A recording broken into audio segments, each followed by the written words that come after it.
Bonjour à tous, donc aujourd'hui on va traiter une patiente qui présente un lipœdème des membres inférieurs. Comme vous le savez, c'est une pathologie qui présente des amas graisseux douloureux dans les membres inférieurs, parfois au niveau du ventre, et qui peut se traduire par des aspects de jambes en poteau. Et donc pour ça, on va utiliser une technique de liposuction haute définition, couplée à des techniques de radiofréquence et de Weiser qui permettront de liquéfier la graisse et d'optimiser la rétraction cutanée dans de bonnes conditions. Donc on commence notre traitement du lipœdème avec le Weiser, et donc on va utiliser le Weiser pour aller liquéfier tous ces amas graisseux qui sont fermes, qui sont immobiles et qui sont douloureux, de telle façon à faire une lipoaspiration dans de meilleures conditions.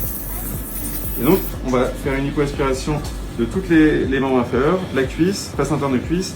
Il faudra bien insister sur les genoux, souvent les amas graisseux sont localisés dans la zone autour des genoux, et on va terminer par les mollets et les chevilles.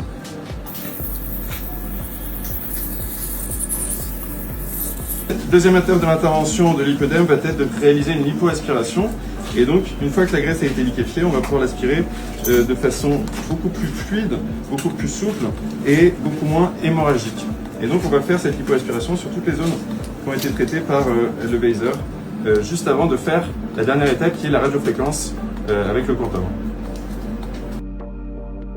Donc on vient de traiter le lipœdème en faisant du Weiser, de la lipo HD, et on termine le geste avec cette ténue qui est une ténue quantum, radiofréquence dernière génération, et qui va nous permettre de rétracter la peau. Là vous voyez que la peau présente une laxité au niveau des deux cuisses, et donc on va commencer par traiter la cuisse droite. Et donc lorsque l'on fait cette radiofréquence, on ressent des petites crépitations, un bruit un petit peu de popcorn, et donc ce bruit-là est témoin de la rétraction des tissus profonds, et on va faire cette rétraction sur l'ensemble des zones traitées pour diminuer les espaces morts et optimiser la rétraction cutanée et le résultat de la liposuction.